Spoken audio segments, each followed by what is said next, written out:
હોળીના 5 દિવસ પહેલા એટલે કે 11 જ આદિવાસી વિસ્તાર ધરાવતા દાહોદ જિલ્લાના અલગ અલગ વિસ્તારોમાં પરંપરાગત મેળાઓ શરૂ થઈ જાય છે, જેમાં સૌથી વિશેષ મેળો એટલે ચૂલનો મેળો, જે હોળીના બીજા દિવસે એટલે કે ધૂળેટીના દિવસે આસ્થા અને વિશ્વાસ સાથે ઉજવાય છે.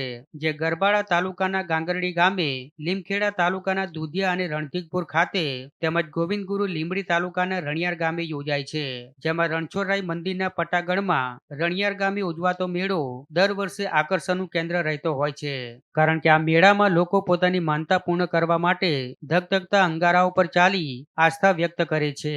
મેળાની શરૂઆતમાં ઊંડો ખાડો ખોદવામાં આવે છે અને ખાડામાં ઘરે ઘરેથી એકત્રિત કરવામાં આવેલા લાકડા અને ઘી નાખવામાં આવે છે.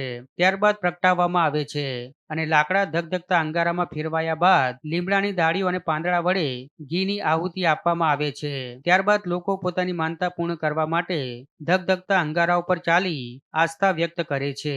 વિશ્વાસ અને આસ્થાના પ્રતિકરૂપ મેળામાં અંગારા ઉપર ચાલ્યા બાદ ભાગ લેનારાઓને કોઈ ઈજા કે તકલીફ ન થતી હોવાની માન્યતા છે. ત્યારે આ અનોખી પરંપરા જોવા દર વર્ષે મોટી સંખ્યામાં શ્રદ્ધાળુઓ ઉમટતા હોય છે.